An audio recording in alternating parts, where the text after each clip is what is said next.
Yo, 2020 is here, man. Happy New Year to everybody. Year just started off, man. We already kind of got embroiled into some mild internet pandemonium. In case you people have been living under a rock, there was a terrorist leader that was killed over there in Iran, and it sent the internet into a fray. Okay, everyone anticipating World War III, and mostly what it led to was an array and just a giant spew of just memes where the entire I don't want to just say just black Twitter, but a large part of Twitter just kind of ran with the whole thing, and we just got about 2 days, excuse me, we're really like a day and a half of just memes of drafted and blah blah blah. Y'all know how it goes, man. Once something hits the internet, it loses all of its seriousness. It doesn't matter what it is, man, especially when it hits Twitter. And I don't care what anyone says. If you're not on Twitter, you don't understand. That's the only platform where it's legit, it's no holds barred. People aren't gonna censor themselves too much. When they get on Twitter, man, people are gonna say what the fuck they want. And that's when all the wildest memes come out. It just expands, it trends on there, and then it just floats and floats and floats, and it just goes crazy.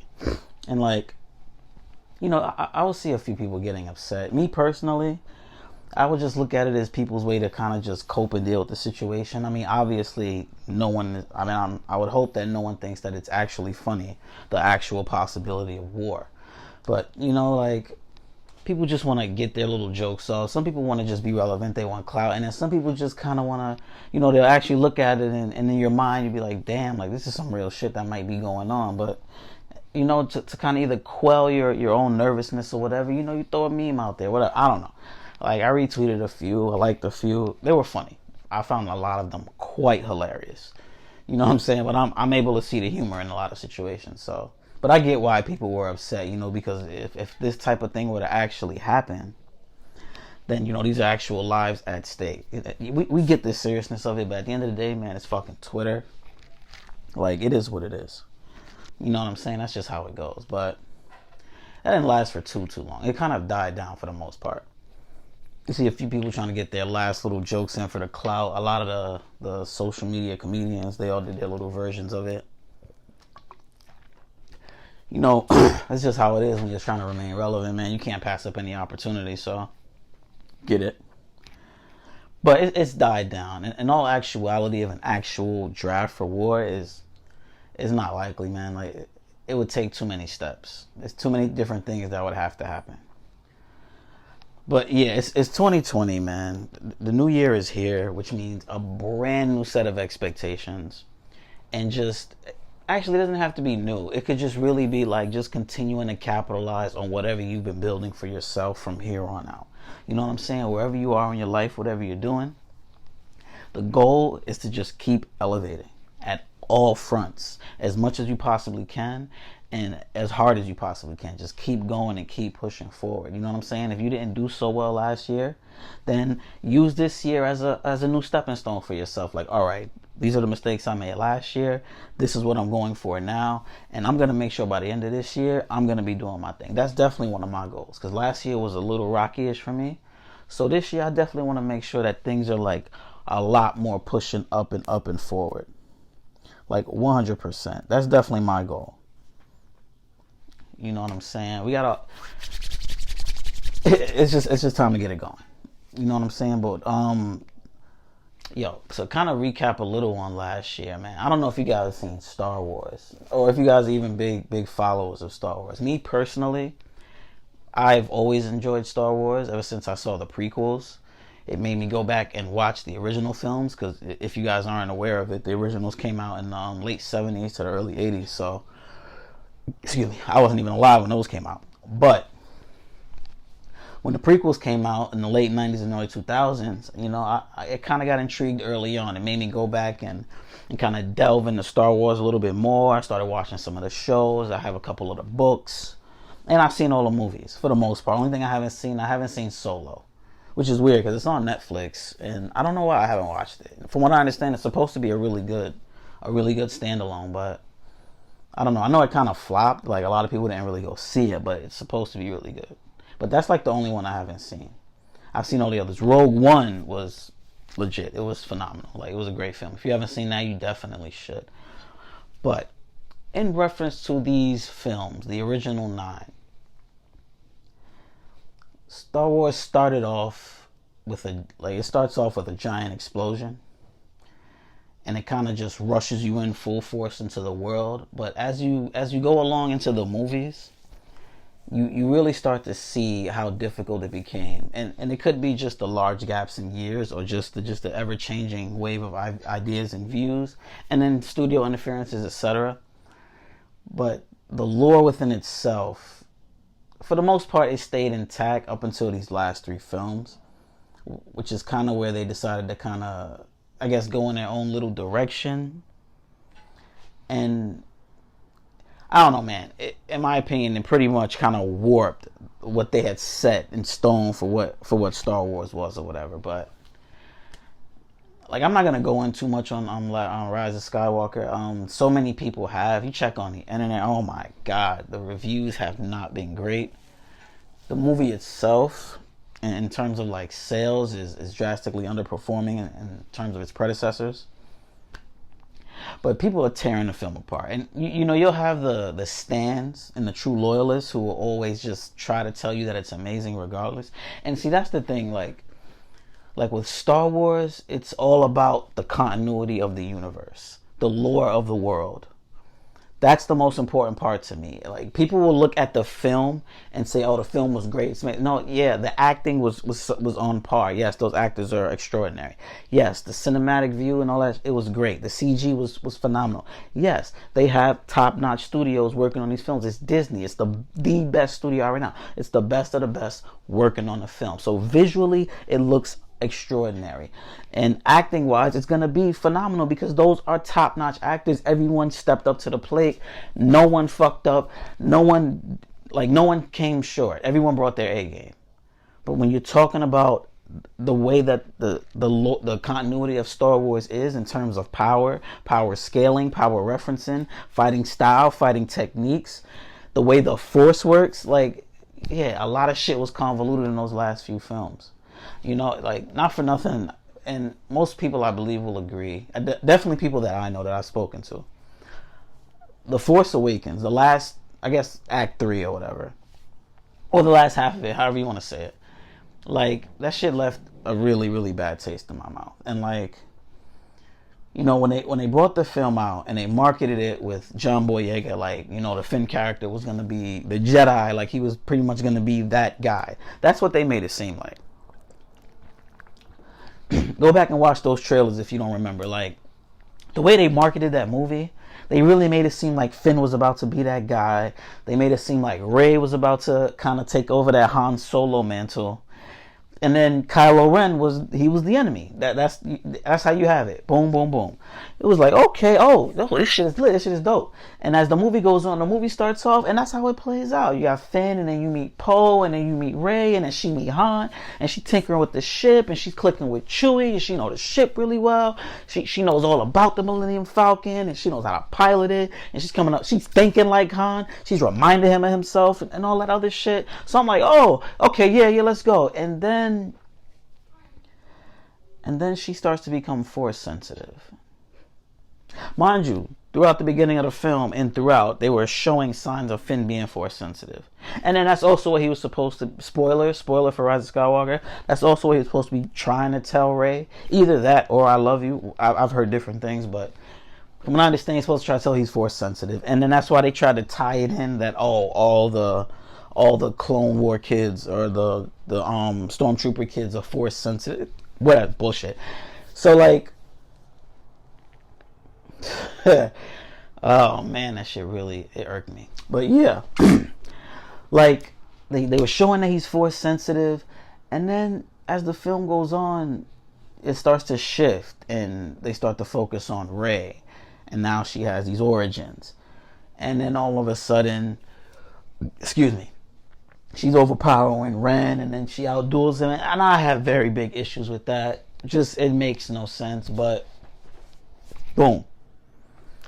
With all that being said, man, I understood what JJ was doing with the rise of Skywalker. Because at the end of the day, with everything that Ryan Johnson did with Last Jedi, you weren't going to be able to please everyone. It just is what it is. Like, the thing he did with Rey's parents, the way he killed Snoke, like, it messed everything up. You know, you demoted and you downgraded Finn's character tremendously. Like, so JJ just did what he could. At the end of the day, I'm not mad for that. You know what I'm saying? At the end of the day, I kind of feel like this is all his fault in some small part, because he kind of finessed us in the very beginning anyway.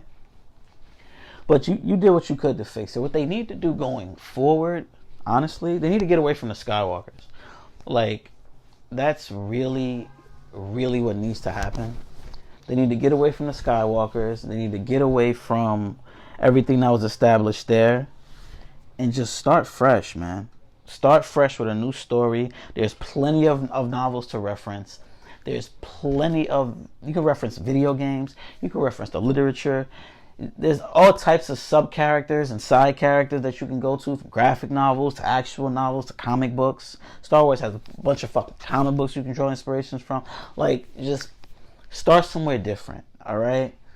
Start somewhere fresh and just build it back up from the ground. Because continuing on from these, it's like it's too much time passing through. It's too many different people involved, and the shit's just getting out of control. That's why they're probably taking a break. I imagine that they are. I believe it would be in the best interest. I doubt they have any Star Wars films slated this year. I'm not even sure if Disney even has a movie slated this year. Like, I know that what's the name's coming out this year. I'm not gonna lie, yo. I wasn't sure how excited I'd be for Bad Boys 3 or Bad Boys for Life. But I want to see Martin and Will go out with a bang. I do. I'm not gonna hold you, man, because like the first Bad Boys is, man, that shit is so dope. If you haven't seen it before, it came out in 1995. It really it showcased how great Martin and Will were as leading stars in the leading film, and it was an action film, and shit was phenomenal. It really propelled both of their careers. It skyrocketed them to the sky. And like, it's a good franchise, man. Bad Boys is one of those franchises that like it held strong, not for nothing. It only had 2 films previously, which is good, because like with films like that, those buddy action cop films, like very often you can like overdo it and lose the magic and mojo that made it so great. It's not many films that's been able to have like multiple sequels from like buddy cop films. You know what I'm saying? Rush Hour did it successfully. Lethal Weapon did it successfully. It might be a few others. That's all I can think of off the top of my head. But basically, it's very good that they didn't try to push the envelope too much. Because even like with Lethal Weapon, you saw like, I like the third one, but the third one is a downgrade from the first 2, and then the last one is a massive downgrade from the third and the first 2. So like, it's good to know the limitations on it. And Martin and Will, they don't do too many sequels as it is. That's just not their thing. Like, they're not into that.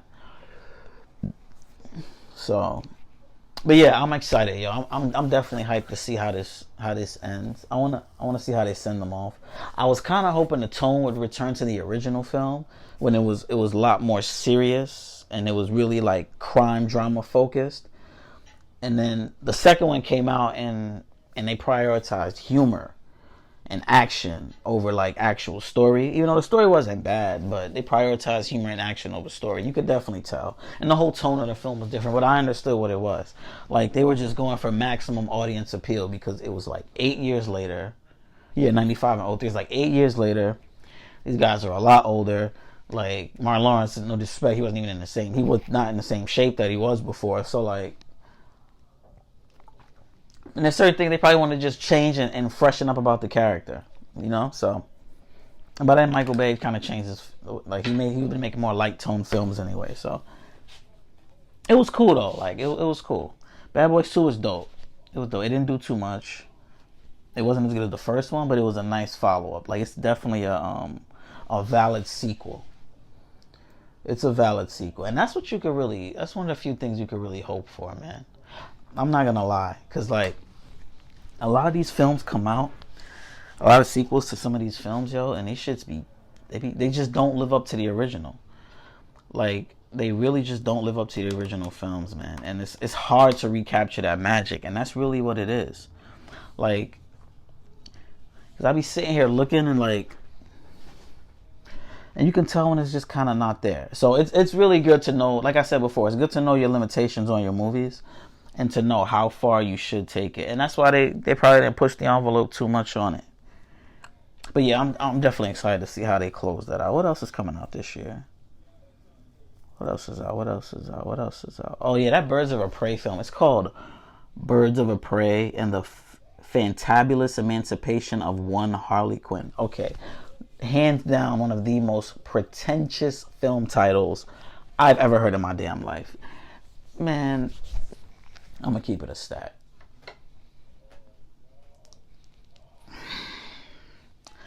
I don't know how this film's. I don't think this film's gonna do that well. I'm not gonna lie. Like it. If this film has like super heavy feminist overtones, no disrespect, but if it has super heavy feminist overtones, I don't see it doing well. You know what I'm saying? Who's in this? We know Margot Robbie's in it. She's Harley Quinn. Mary Elizabeth Winstead is in it. I think she's Poison Ivy? I'm not sure. Journey Smollett. I think she's Catwoman. I'm not sure which one of them is Catwoman. I ain't gonna hold you. I'm not sure who played. Let me look at this real quick. Actually, I'm sitting here just guessing. Let me click on this real quick. Mary Elizabeth Winstead is Huntress. Okay, she's playing Huntress, Bertinelli's daughter. Journey Smollett is Black Canary. And Fiona is the fucking sister of this fucking asshole, Jussie, who decided to fraud. Yo, I'm not... Anyway, we're gonna get back to that. Oh, Rosie Perez is Detective Montoya. I've heard of Montoya in the comics. Oh, Chris Messina is Victor Zsasz, which is pretty lit. It's pretty lit.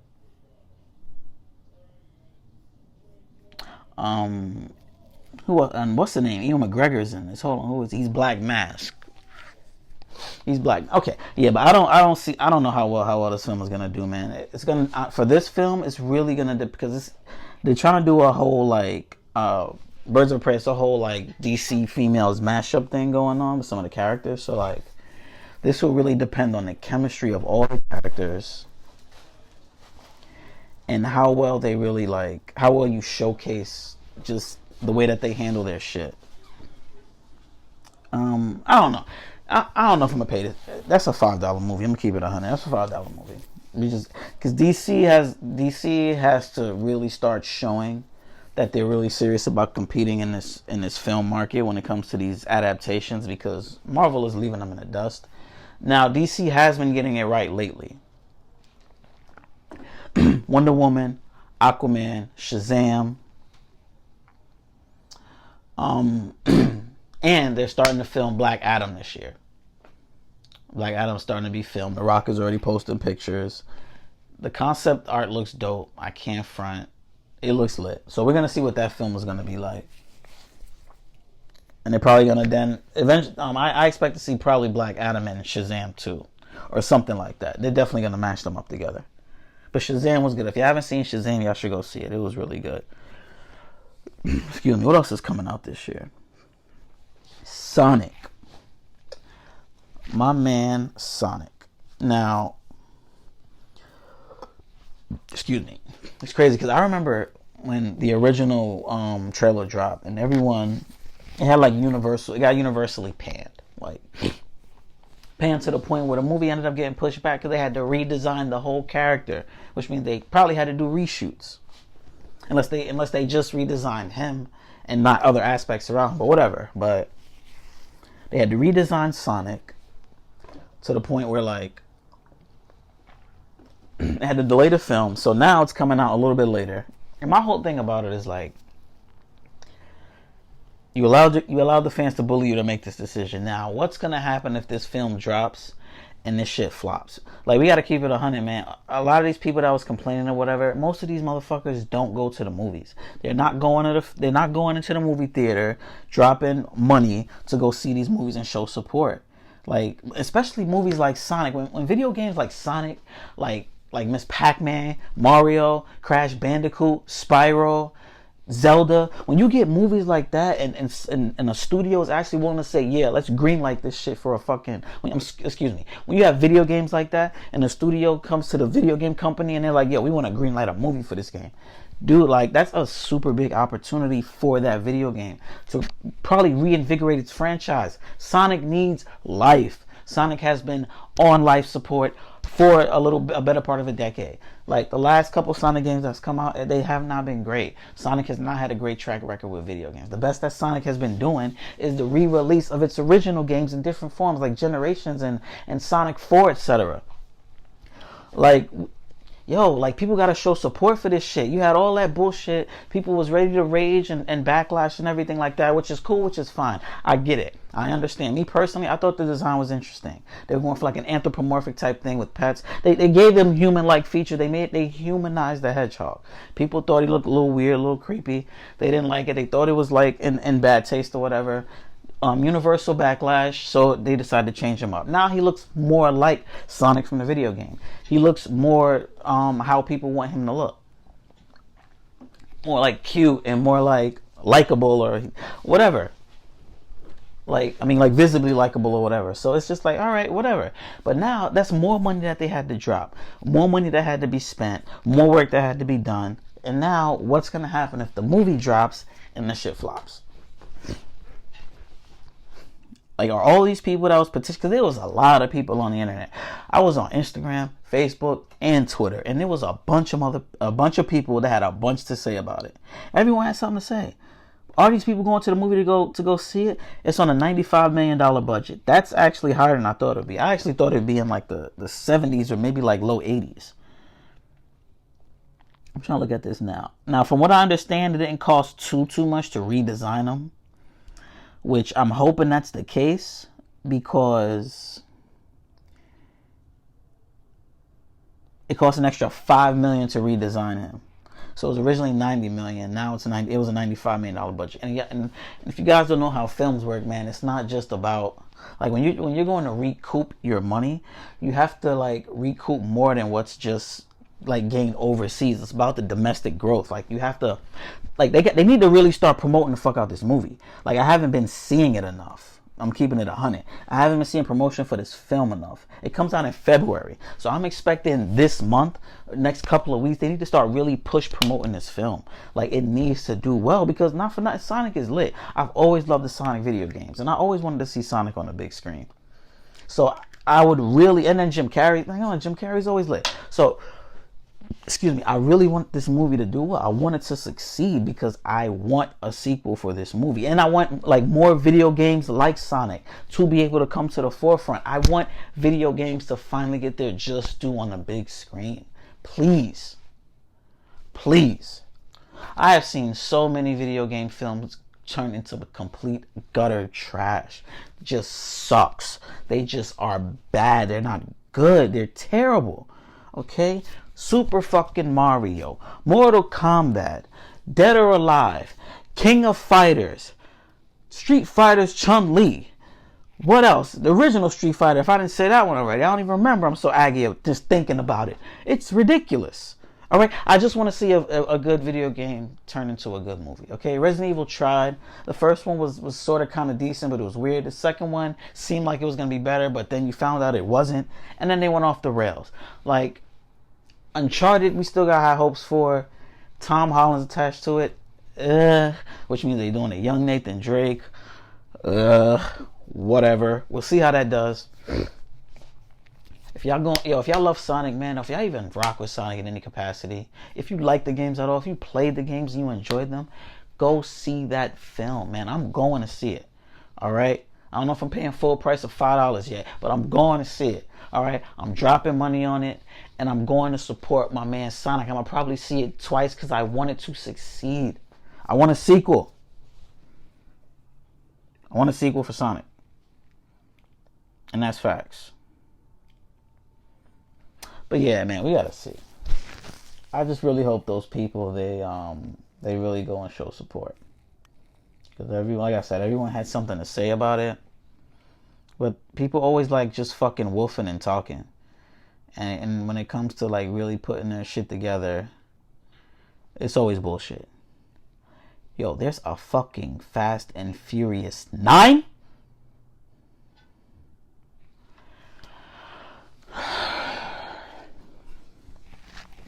Listen, man, we kind of have to get to a point where we as fans, just fans of cinema, fans of movies, and like of the art of filmmaking and the art of storytelling. And I don't want to get like super snobbish about it and douchey about it. But the fact that there's this many Fast and the Furious movies is aggravating, bro. Like, this shit just needs to stop. Like, just stop making these movies, dude. Like, the plots get even more ridiculous. It gets more and more ridiculous by the day. You gotta do all type of gymnastics and all type of wizardry and sorcery just to keep the audience entertained. You're jumping cars through buildings 200 feet in the air. What are we talking about? You got the main guy who's always a stand-up guy. We're gonna fake like he's not the stand-up guy, like he's rocking with the enemy. So because obviously he's being manipulated, like, bro, these plot lines are getting so rudimentary. Like, come on, man. Just come on. Vin Diesel's found a meal ticket and he's found some suckers. He has found some suckers, man. And I'm guessing it's the fans, because these movies just keep doing well. Like, box office wise, they keep making money. No matter how bad these movies are, they just make money and make money. Like, and that's another thing. That's another thing with that's the problem with this franchise. And that's the thing. In these franchises, we got to slow down on all these franchises. It seems like now everybody wants a goddamn franchise. And I think that's kind of the issue. Everyone's coming out with a sequel to this, a sequel to that, a sequel to this, a sequel to that. Sequels, prequels. Like, come on, man. Like, I'm tired of this. Like, where are the original ideas and original concepts for movies?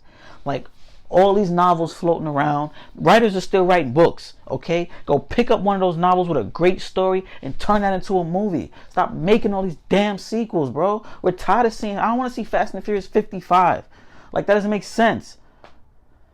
Like, come on. Like, how many movies are you making of this? Like, I don't know. I mean, do y'all rock with Fast and Furious like that? And don't get me wrong, like, I like Fast and the Furious as a whole. The whole concept of it was dope. It's gone far off from its original concept because it had no choice. It went from being an FBI agent trying to infiltrate a street race gang to see who's knocking off these truckers and stealing their stuff. And then it turned into now they're international spies working for and against governments. Like, what the hell? Like, they're going to be going in space soon. 100%, they're running out of options. Pretty soon, they're either going to have to go to a space station, or they're going to have to end up flying cars in space or something, or aliens are going to come down and they're going to be racing on a spacecraft or some wild. That's the only option that they have left. Where do you go from here? They just keep expanding on this ridiculous story. You got to kill characters off for plot purposes. You got to bring in certain things for plot purposes. Like, bro, just stop. Stop. Yeah, I'm over the Fast and the Furious, man. I haven't watched 8. I don't remember 7 that well. I'm most likely not going to watch 9. I don't think I'm watching Hobbs and Shaw either. I don't want to see FNF. I definitely don't want to see any spin-offs of it. I'm good on that, fam. Oh, Wonder Woman comes out this year. That's right. This is where we see where DC's going to be for real, this year. Because with Birds of Prey, and then Wonder Woman's dropping, and I don't even know if Aquaman's coming out this year, but Wonder Woman's gonna let us know where DC's at, and it's probably gonna just still be general standalone stuff. I don't expect them to try to tie anything in. I don't think that they should, considering this we still getting all the details for the other films like Batman and stuff. Apparently they might have cast I think McConaughey as Two-Face, but I don't know if that's confirmed. But I've seen that report before, and I saw the report pop up again. But I don't know how substantial that is, so we're going to have to wait and see. But I'm going to do some more research on that. Oh, yeah, they got the Michael Morbius film coming out. If you guys aren't too familiar, Morbius, he interacts with, like, Blade and Spider-Man. He's from Marvel. But he interacts with those guys. There's Jared Leto playing Morbius. And I like Leto, so that's good. Oh, they have Stroud in it. Oh, okay. Okay, so we'll see. We'll see how this goes. But yeah, man, this year should be interesting. We just gotta wait and see, man. Me personally, I'm going to be far more focused. So expect more episodes to drop regularly and frequently. You know what I'm saying? Don't forget to follow me on all platforms. Chev_media on all platforms. Facebook, Instagram, Twitter. You can follow me on my YouTube, Chev Entertainment, and Chev Gaming. 2 different YouTubes, one for gaming, one channel is for gaming where I'll be posting clips of what I play. And the other channel is going to be for the content. I'm going to post all the podcast episodes on there. And I'm going to post some other stuff on there. I'm not entirely sure yet, but we're going to get that rocking. Definitely, if you guys haven't yet, man, join the Facebook group. Chev Media Podcast Facebook group. Like, definitely join that, man. 100%. I'll be posting post episodes on there and my main Facebook, Chev Smith. So yeah, man, follow me on all platforms, yo. Everybody just push forward this year, man. You know what I'm saying? Prosperity is what we're looking for. Rise up and rise forward, man. We're gonna have a hell of a year this year. That's a fact. We're not wasting any opportunities. No more BSing. Like, we're cutting out all the extra stuff. 100%. No more laziness. We're going strong. We're going hard. Yo, y'all take it easy, man. We got this. We good.